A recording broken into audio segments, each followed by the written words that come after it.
I never imagined my own son would shut me out on Christmas. The thought echoed in my mind as I stood in the kitchen, hands dusted with flour, preparing the same cinnamon rolls I'd made every December for the past 30 years. The house was quiet, save for the hum of the old refrigerator and the distant sound of carolers drifting in from the street.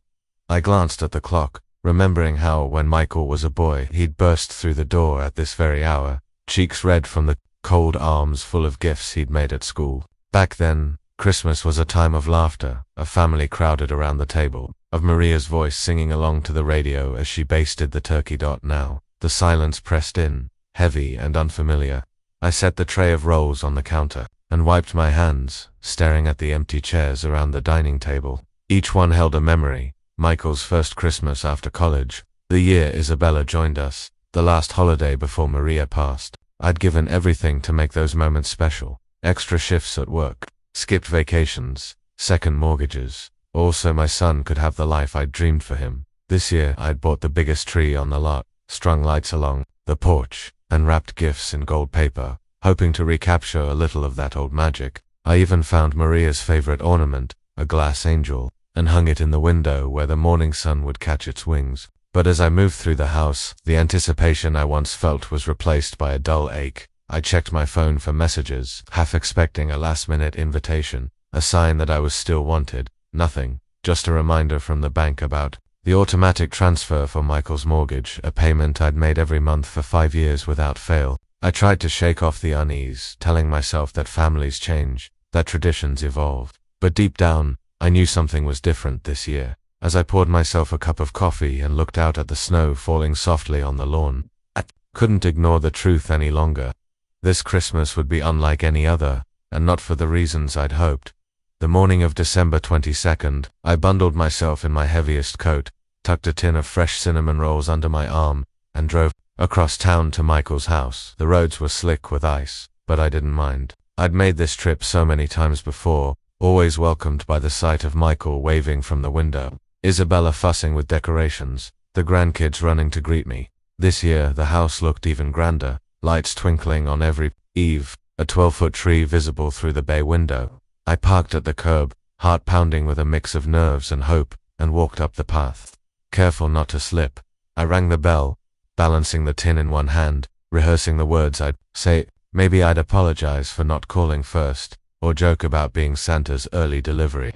The door opened, and there was Michael, looking older than I remembered, his hair a little thinner, his eyes tired. For a moment I saw the boy he used to be, the one who'd begged me to read the night before Christmas just one more time, but the warmth in his eyes faded quickly, replaced by something guarded. "Dad," he said, stepping aside just enough for me to enter the foyer. The house smelled of pine and vanilla, the kind of scent that should have felt like home. I handed him the tin, but he barely glanced at it, setting it on a side table cluttered with unopened mail. "Isabella's upstairs with the kids," he said, voice low, "but we need to talk." A chill crept up my spine. I tried to smile, to keep things light. "I thought I'd drop these off, maybe help you hang a few ornaments. Remember how your mum used to?" He cut me off, shifting uncomfortably. "Dad, this year's a little different. Isabella's parents are coming in from Portland, and well, they have their own traditions. They're not used to big gatherings. It's just going to be her family this year." I stared at him, not understanding. "So, when should I come by?" "Christmas Eve. I can bring the tamales, like always." He shook his head, unable to meet my eyes. "I'm sorry, Dad. We're keeping it small, just Isabella's side. Maybe we can get together after the holidays." The words hit me like a slap. I felt the blood drain from my face, my hands suddenly cold despite my gloves. "You mean I'm not invited? After everything?" He looked away, jaw clenched. "It's not personal, it's just easier this way. Her parents are particular about how they celebrate. I don't want any tension." I stood there, the tin of cinnamon rolls now feeling like a lead weight in my chest. I thought of all the years I'd spent making sure Michael never went without, the sacrifices Maria and I had made, the money I still sent every month to keep this very roof over his head. I wanted to shout, to demand an explanation, but the words caught in my throat. From upstairs I heard Isabella's laughter, the sound of children playing, my grandchildren, celebrating a holiday I was no longer part of. I tried to steady my voice. "I see. Well, I hope you all have a wonderful Christmas." Michael finally looked at me, guilt flickering across his face. "Dad, please don't make this harder. We'll call you on Christmas Day. Maybe you can come by next weekend. I nodded, swallowing the hurt. Sure, next weekend. I turned to leave, my footsteps echoing in the hallway. As I reached the door, I paused, looking back at the home I'd helped build, the family I'd poured my life into. Tell Isabella's parents, I said, Feliz Navidad. I managed, forcing a smile that didn't reach my eyes. Outside, the cold bit through my coat, but I barely felt it.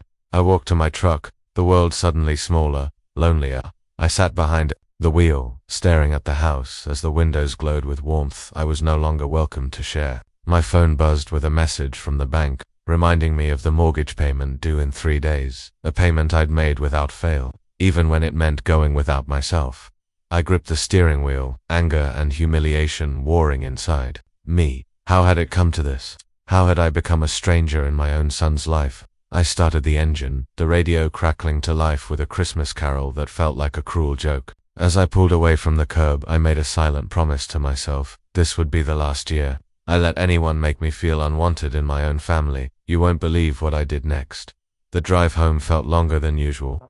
The city's holiday, lights blurring past my window as I replayed Michael's words in my mind. Not invited, not this year, maybe next weekend. I gripped the steering wheel tighter, my knuckles white, trying to keep my thoughts from spiraling. The radio played I'll be home for Christmas, and I switched it off, unable to bear the irony. The silence in the truck was thick, broken only by the hum of the engine and the occasional crunch of tires over icy patches. I tried to focus on the road, but my mind kept drifting back to a time when Christmas meant something different, when family was everything, and I was certain of my place in it. I remembered the first Christmas after Michael was born.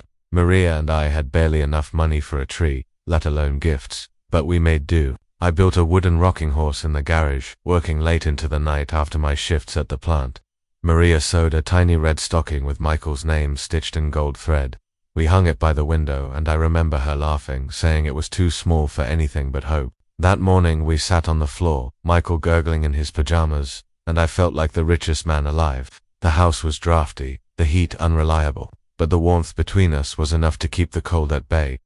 As the years passed, our Christmases grew brighter. I took on extra work, sometimes missing sleep, just to make sure Michael never felt the sting of want that I'd known as a child. Maria would bake for days, filling the house with the scent of cinnamon and vanilla, her laughter echoing through the rooms. Michael would help me string lights on the porch, his small hands clumsy but eager.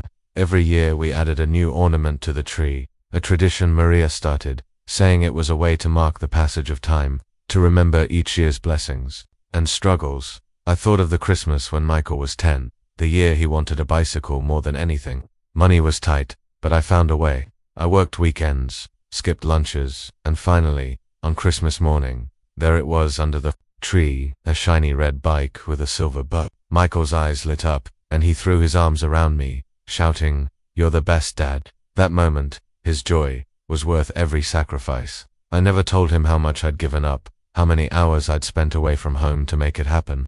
That was what fathers did. We gave and we hoped our children would remember. But somewhere along the way, things changed.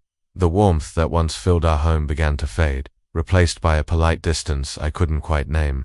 After Maria passed, the holidays became quieter, the laughter less frequent. Michael grew up, started his own family, and I tried to be happy for him. I helped with the down payment on his house, co-signed the loan when the bank hesitated, and sent money every month to cover the mortgage. When he lost his job, I told myself it was what Maria would have wanted. That family meant supporting each other, no matter the cost. Yet, with every check I wrote, every bill I paid, I felt myself slipping further from Michael's life. Invitations to dinner became less frequent, phone calls shorter, always rushed. Isabella's family began to take center stage, her parents visiting for holidays, her traditions replacing ours. I tried to fit in, to be gracious, but I could feel the shift. My tamales were replaced by her mother's roast, my stories by her father's opinions. I became a guest in the home I'd helped pay for, my presence tolerated but never truly welcomed. Tonight, as I walked into my own house, the emptiness was overwhelming. The tree I'd decorated alone stood in the corner, its lights twinkling in the dark. I set the tin of cinnamon rolls on the counter, untouched, and sat at the kitchen table, staring at the stack of bills and bank statements. 5 years of automatic transfers, each one a silent promise to Michael that I'd always be there, no matter what. I thought of the sacrifices Maria and I had made, vacations skipped, repairs postponed, dreams deferred. Also, Michael could have a better life. I wondered when that life had stopped, including me. I poured myself a glass of whiskey, the good bottle I'd been saving for a special occasion, and raised it to the empty room. "Merry Christmas, Maria," I whispered, my voice cracking. "I hope you'd understand." I looked at her photo on the mantel, her smile frozen in time, and felt a wave of grief so sharp it took my breath away. I missed her wisdom, her ability to see through pain to the heart of things. She would have known what to do, how to bridge the growing distance between Michael and me. But tonight, all I had were memories, of laughter, of love, of a family that once felt unbreakable. I thought of the years I'd spent trying to hold us together, the compromises I'd made, the pride I'd swallowed. I remembered the first time Isabella's parents visited, how I'd offered to cook, only to be told they preferred something less spicy. I remembered Michael's awkward silence, his refusal to meet my eyes as I packed up the food and left. I remembered the birthdays missed, the holidays spent alone, the gradual realization that I was no longer needed, no longer wanted. The pain of that truth settled over me like a heavy blanket. I tried to tell myself it didn't matter, that I was strong enough to weather another lonely Christmas, but the hurt was real, and it cut deeper than I cared to admit. I thought of all the times I'd put Michael's needs before my own, all the ways I'd tried to show him love, and wondered if any of it had mattered. As the night wore on, I found myself replaying the conversation at his door, searching for signs I'd missed, for a way to turn back time, but there was no going back, no undoing the years of slow drift that had brought us here. I realized, with a clarity that was both painful and liberating, that I couldn't keep giving to someone who no longer saw my worth. I stood and walked to the window, watching the snow fall in the glow of the streetlights. The world outside was quiet, peaceful, untouched by the turmoil inside me. I thought of the mortgage payment due in 3 days, the money I'd scraped together month after month, and felt a surge of anger, at Michael, at myself, at the way love could be twisted into obligation. For the first time in years, I allowed myself to imagine a different future, one where I put myself first, where I stopped sacrificing for people who didn't appreciate it. The thought was both terrifying and exhilarating. I didn't know what would come next, but I knew I couldn't go on like this. That as I turned away from the window, I made a silent vow. This Christmas would be the last time I let anyone make me feel invisible. Something had shifted inside me, a resolve I hadn't felt in years. I didn't know exactly what I would do, but I knew one thing for certain. Things were about to change, and I would be the one to decide how. The days leading up to Christmas passed in a haze of disappointment and restless energy. I tried to distract myself with chores, shoveling the walk, fixing a leaky faucet, even organizing the old boxes in the attic, but nothing could quiet the ache in my chest. Each morning, I checked my phone, hoping for a message from Michael, a simple invitation, a sign that he'd changed his mind. But the silence was unbroken, save for the automated reminders from the bank and the occasional holiday greeting from distant relatives. On Christmas Eve, I received a group text from Isabella. It was a photo of their family gathered around the dinner table, her parents seated at the head, Michael and the kids smiling for the camera. The caption read, "So grateful for family traditions and the love that brings us together. Merry Christmas from our home to yours." I stared at the image, searching for any trace of myself in the scene. There was none. No mention of me, no invitation, not even a thank you for the gifts I'd left on their porch earlier that week. I felt like a ghost, haunting the edges of a life I'd helped build but was no longer allowed to enter. That night, as I sat alone in my living room, the phone rang. It was Isabella. Her voice was bright, almost forced, as she thanked me for the presents and wished me a happy holiday. Before I could respond, she launched into a monologue about her parents' flight, the stress of hosting, and how different their traditions were from mine. "You know how my parents are, Dennis," she said, her tone patronizing. "They're used to a certain atmosphere, quiet, refined, no surprises. I hope you understand why it's best to keep things simple this year." I bit back my frustration, forcing a polite response. "Of course, Isabella. I wouldn't want to disrupt your plans." She seemed relieved, as if I'd given her permission to erase me from the festivities. "Thank you for understanding. Maybe next year we can do something together, if things aren't so hectic." The call ended with a hollow promise and a click, leaving me staring at the silent phone, anger simmering beneath my skin. The next morning, I found a card in my mailbox from Isabella's parents. It was a generic holiday greeting, signed Cody, and Catherine Jenkins. Inside, a handwritten note read, "Thank you for your support of Michael and Isabella's home. We appreciate your generosity. Wishing you a peaceful holiday season." The words stung. A reminder that my role in their lives had been reduced to that of a benefactor, not a father or family member. I was the invisible hand that paid the bills, the silent partner in their happiness. I thought back to all the times I'd stepped in to help, covering the down payment when Michael and Isabella bought their house, paying for emergency repairs when the roof leaked, even footing the bill for their anniversary trip to Hawaii because money was tight. Each time, I told myself it was temporary, that things would get better, that my sacrifices would be remembered. But as the years passed, the requests became expectations, and gratitude faded into entitlement. I remembered the Thanksgiving when Isabella's parents first visited. I'd spent hours preparing Maria's recipes, hoping to share a piece of our family's history. But when I arrived, I found the table set with catered food, my dishes pushed to the side. "We thought it would be easier this way," Isabella explained, her mother nodding in agreement. "No need for all that fuss." I smiled and took my seat, swallowing my pride along with the store-bought stuffing. There were other slights, small but cumulative. The time I offered to babysit so Michael and Isabella could have a night out, only to be told they'd hired a professional instead. The Christmas when my gift, a handmade wooden jewelry box for Isabella, was left unopened while her parents' expensive presents were paraded around the room. The birthday party where I was introduced to their friends as Michael's father, who helps out with the house. Each incident chipped away at my sense of belonging, leaving me feeling more like an outsider with every passing year.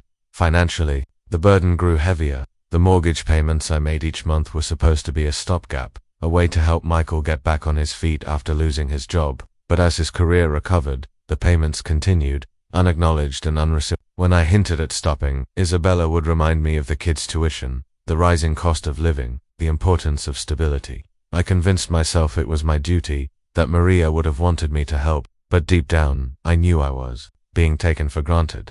The final straw came on Christmas night. I received a voicemail from Michael, his voice strained and hurried. "Hey Dad, just wanted to say thanks for everything this year. Sorry we couldn't get together. Things have been crazy. Maybe we can catch up in January. Take care." No invitation, no apology, just a perfunctory acknowledgement of my existence. I listened to the message twice, searching for sincerity, but found only obligation. As I sat in the dim light of my living room, the weight of years of slights and sacrifices pressed down on me.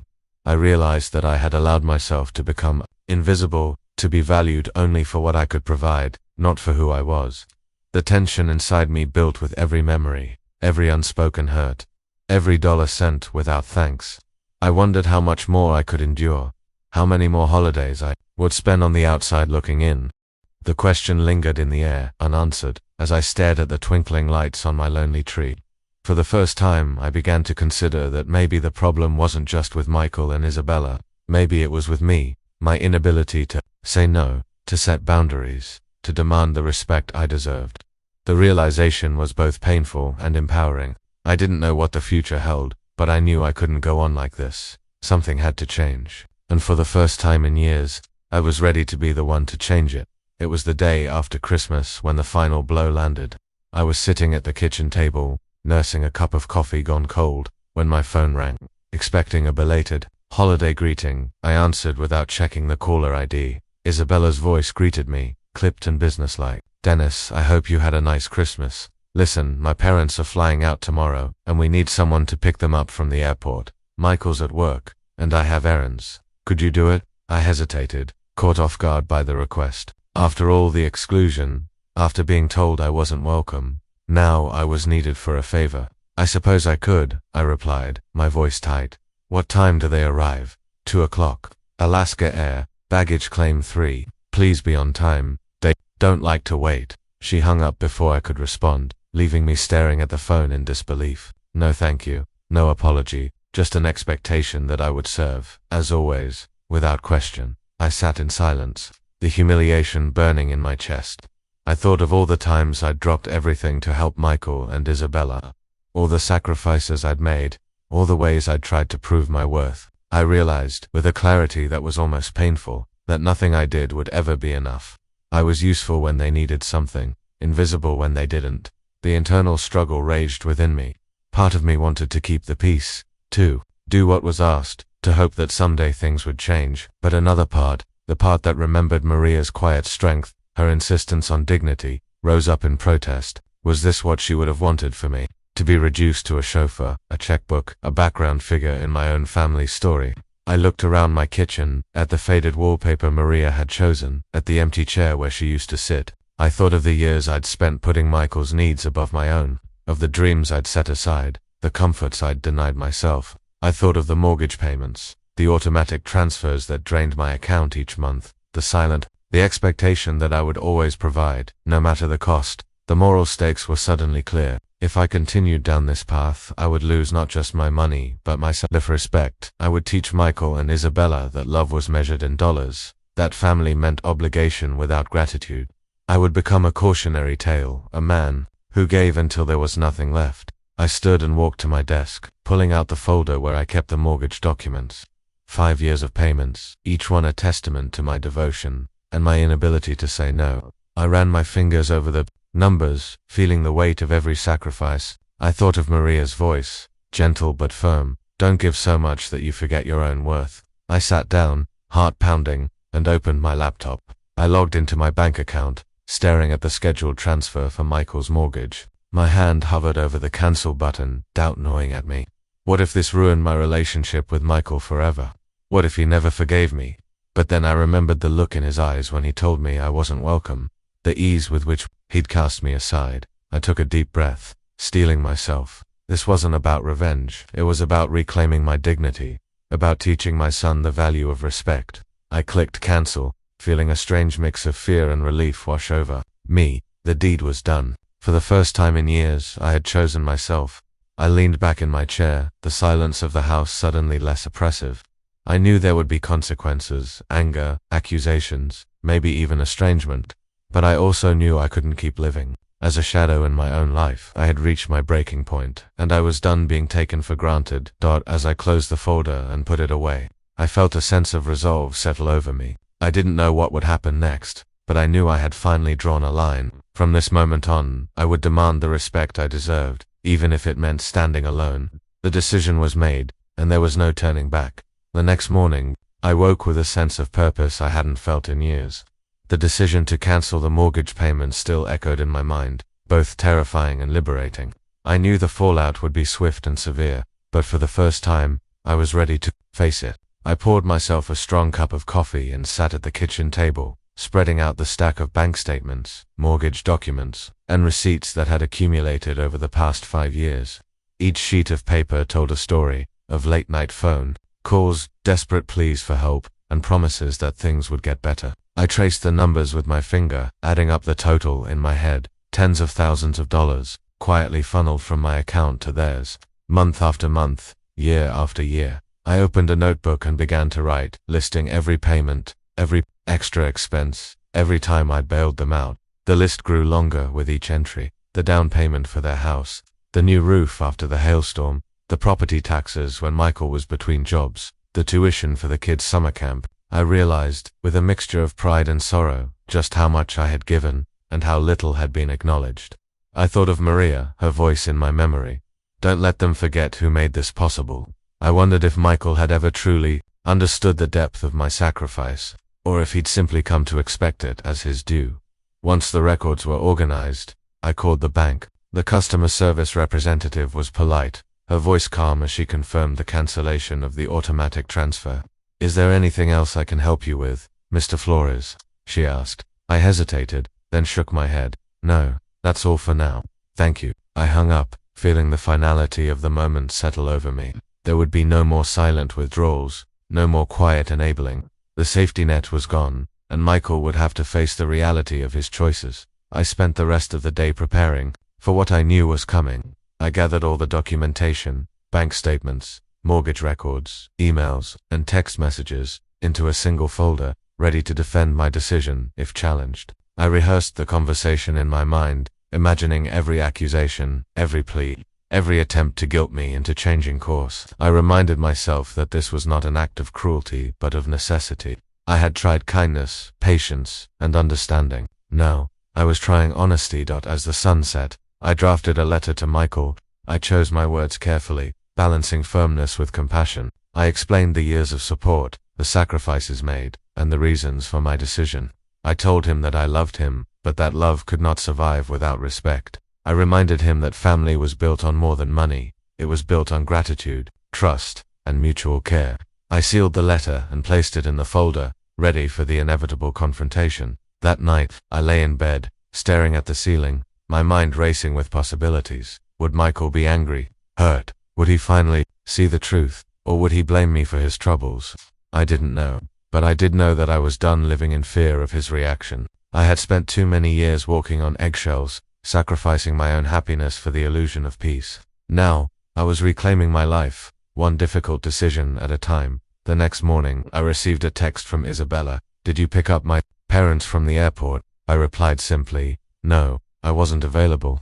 There was a long pause before her response came. "We waited for hours. This is unacceptable." I didn't reply. Instead, I focused on what mattered, my own well-being, my own boundaries. I knew that every action I took now would send a message, not just to Michael and Isabella, but to myself. I was no longer willing to be the family's silent servant, the invisible benefactor whose only value was measured in dollars and favors. I spent the day cleaning the house, organizing the garage, and tending to the small repairs I'd neglected. For years, with each task, I felt a little lighter, a little more in control. I realized that I had been living in a state of constant anxiety, always waiting for the next request, the next crisis, the next reminder that I was only as good as what I could provide. Now, I was building a new foundation, one based on self-respect and clear boundaries. As I finished my chores, I looked around the house and felt a sense of peace. I knew the storm was coming, that Michael and Isabella would be blindsided by my decision. They never expected what was coming, but for the first time, I was ready to weather it. I had my records, my resolve, and the knowledge that I was finally standing up for myself. Whatever happened next, I would face it with my head held high, knowing that I had done what was right, not just for them, but for me. The confrontation came sooner than I expected. It was a cold gray afternoon when Michael showed up at my door, Isabella trailing behind him, her arms crossed and her expression tight. I'd been expecting a phone call, maybe an angry text, but not both of them on my porch, faces set with a mixture of confusion and indignation. I opened the door, bracing myself for the storm. "Dad, we need to talk," Michael said, his voice clipped. He didn't wait for an invitation, stepping inside as if he still owned the place. Isabella followed, her heels clicking sharply on the hardwood floor. I gestured toward the living room. "Let's sit down." Michael didn't bother. "What? Didn't the mortgage payment go through?" "The bank called me this morning. They said the automatic transfer was cancelled." "Is this some kind of mistake?" I met his gaze, steady and calm. "It's not a mistake, Michael. I cancelled the payment." He stared at me, uncomprehending. "Why would you do that? You know we rely on that money. The mortgage is due in a week. We can't just come up with that kind of cash overnight." Isabella's voice was sharp, her words laced with accusation. "This is incredibly irresponsible, Dennis. You can't just stop paying without warning. Do you have any idea what kind of position you've put us in?" I took a deep breath, feeling the weight of years settle on my shoulders. "I've been making those payments for 5 years. I've covered your down payment, your repairs, your emergencies. I've done it all without complaint, because I wanted to help. But I can't keep doing it, not when I'm treated like an outsider in my own family." Michael's face reddened. "This isn't about you being an outsider. It's about family. Helping family. You always said you'd be there for us." "I have been there," I replied, my voice rising. "I've been there every time you needed something. But where were you when I needed you? Where was my invitation to Christmas? Where was the gratitude for everything I've done?" Isabella scoffed. "This isn't about gratitude. It's about responsibility. You agreed to help us. You can't just back out because you're feeling unappreciated." I turned to her, my patience fraying. "I agreed to help when you needed it. I didn't agree to be your permanent safety net. I didn't agree to be excluded from my own son's life while still paying his bills." Michael's voice cracked a mixture of anger and desperation. "Dad, you don't understand. Things are tight right now. Isabella's parents are helping out, but they can't cover everything. We're trying to keep things together for the kids." I shook my head. "You're not trying, Michael. You're expecting. You've come to rely on me so much that you don't even see it anymore. You didn't even think to invite me for Christmas, but you had no problem asking me to pick up Isabella's parents from the airport. Do you know how that feels?" He looked away, unable to meet my eyes. Isabella stepped forward, her tone icy. If you're going to make this about hurt feelings, then maybe it's best if we handle things ourselves from now on. But you should know, Dennis, that actions have consequences. If we lose the house, it's on you. I felt a surge of anger, but I kept my voice steady. No, Isabella. If you lose the house, it's because you built your life on someone else's sacrifice and never learned to stand on your own. I've given more than most fathers ever could. I've given until it hurt, but I won't give any more, not at the cost of my dignity. Michael's shoulders slumped, the fight draining out of him. Dad, I'm sorry. I didn't realize how much this was hurting you. I thought you wanted to help. I did want to help, I said quietly. But help isn't the same as being taken for granted. I wanted to be part of your life, not just your bank account. I wanted to spend Christmas with my family, not sit alone while you celebrated with people who barely know me. The room was silent for a long moment. Isabella broke it, her voice softer but no less pointed. So what now? You just walk away. Leave us to figure it out. I nodded. Yes, it's time for you to figure it out. I've done my part. I hope you find a way to make it work, but I can't be the solution to every problem anymore. Michael looked at me, his eyes shining with unshed tears. I'm sorry, Dad. I really am. I didn't see it. I placed a hand on his shoulder, feeling the weight of years between us. I know you didn't, but maybe now you will. Isabella turned away, her pride wounded. We'll manage, we always do. I watched them leave, the door closing behind them with a finality that echoed through the house. I stood in the quiet, my heart pounding, my mind racing with everything that had been said and everything that hadn't. The truth was out. The years of sacrifice laid bare, the lines finally drawn. As I sat down, the silence felt different, less like loneliness, more like peace. I knew the road ahead would be hard, that there would be anger and blame and maybe even distance that could never be bridged. But I also knew that I had finally spoken my truth, finally demanded the respect I deserved. They never expected what was coming. And for the first time in a long time, I was okay with that. The days that followed were a blur of tension and uncertainty. I heard nothing from Michael or Isabella, but word travels fast in a small community. By the end of the week, I received a call from my sister Rosa. Her voice was tight with concern. Dennis, I heard Michael's house is in trouble. Is everything all right? I hesitated, unsure how much to share, but the truth was already out. I stopped making the mortgage payments. Rosa, I couldn't keep doing it. I wasn't even invited for Christmas. There was a long pause, then a sigh. You did what you had to do. You can't pour from an empty cup. Meanwhile, Michael's situation became the talk of the neighborhood. Neighbors who once waved from their porches now watched with curiosity as a foreclosure notice appeared on Michael's front door. Isabella's parents left town quietly, their visits growing less frequent. The kids, confused and anxious, asked why they had to pack their things, why their parents were fighting behind closed doors. I heard from a mutual friend that Michael had started looking for a second job, and Isabella was calling her parents for help, but the safety net was gone. The reality of losing their home settled over them like a storm cloud.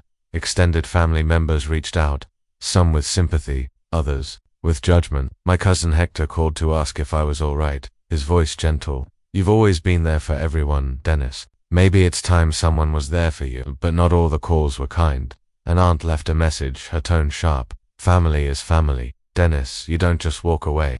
I listened to her words, feeling the old guilt rise up, but I reminded myself of the years I'd spent giving, the loneliness I'd endured, the respect I'd never received at night. Guilt and relief wrestled inside me. I thought of Michael, of the fear and shame he must be feeling, of the children caught in the middle. I wondered if I'd been too harsh, if there was another way.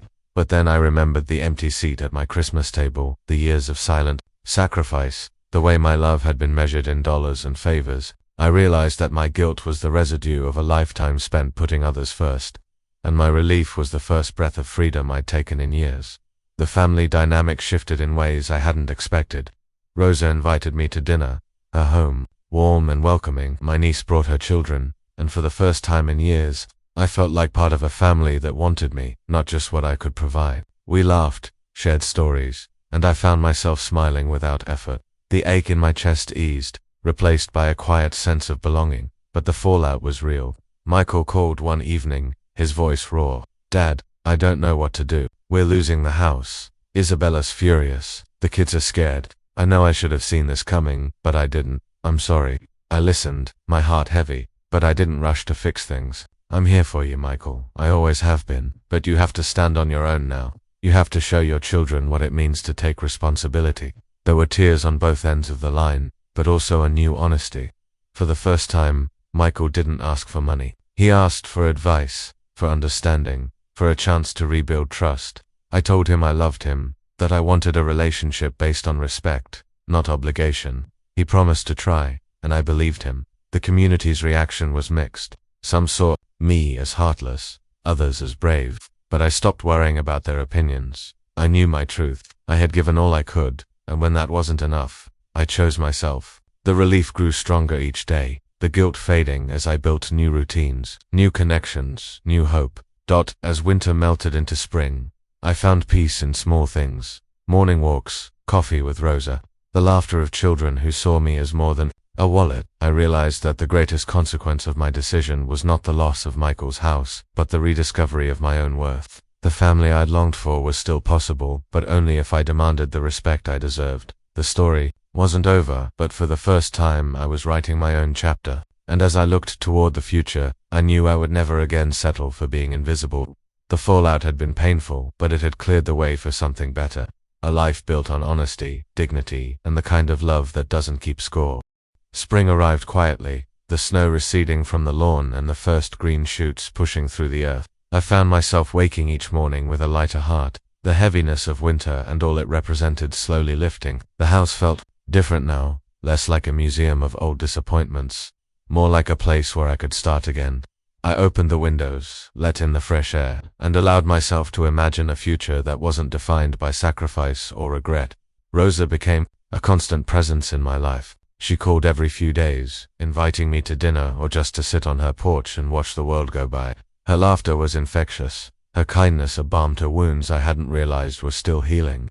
We talked about everything, our childhood, Maria's memory, the ways family could both lift you up and let you down. I realized how much I'd missed these simple connections, the comfort of being seen and valued for who I was, not what I could give. I also reconnected with old friends I'd neglected over the years.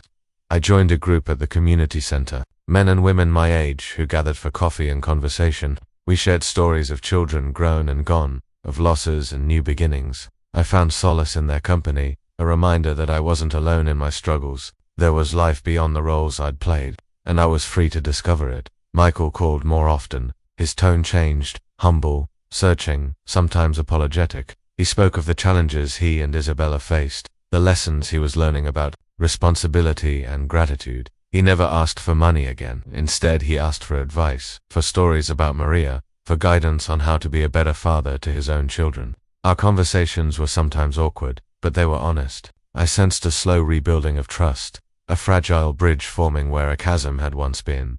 One afternoon, as I sat in the garden Maria had planted, I reflected on the journey that had brought me here.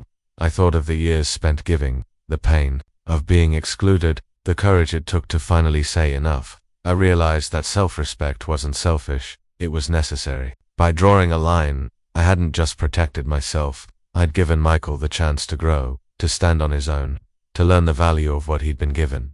The greatest lesson, I understood now, was that love without boundaries becomes obligation, and obligation breeds resentment. True love, real family, requires honesty, respect, and the willingness to let go when holding on only causes pain.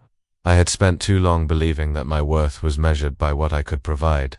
Now, I saw that my worth was inherent, rooted in the life I'd built, the values I'd lived, and the dignity I refused to surrender. As the sun set over the garden, I felt a deep sense of closure. The wounds of the past hadn't disappeared, but they no longer defined me. I was free to remember the good times without being shackled by the bad. I was free to hope for reconciliation without sacrificing my self-respect. I was free to live, truly live, in the present. I stood and brushed the dirt from my hands, feeling the strength in my body, the steadiness in my heart. I thought of Maria, of the love we'd shared, and whispered a quiet thank you to her memory. She had always wanted me to be happy, to know my own worth. I finally understood what she meant.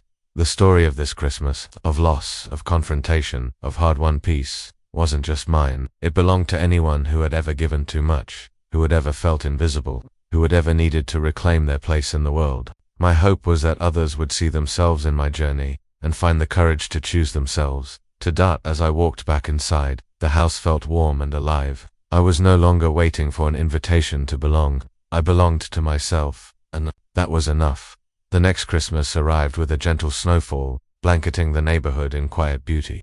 This year, I didn't wait for an invitation that would never come.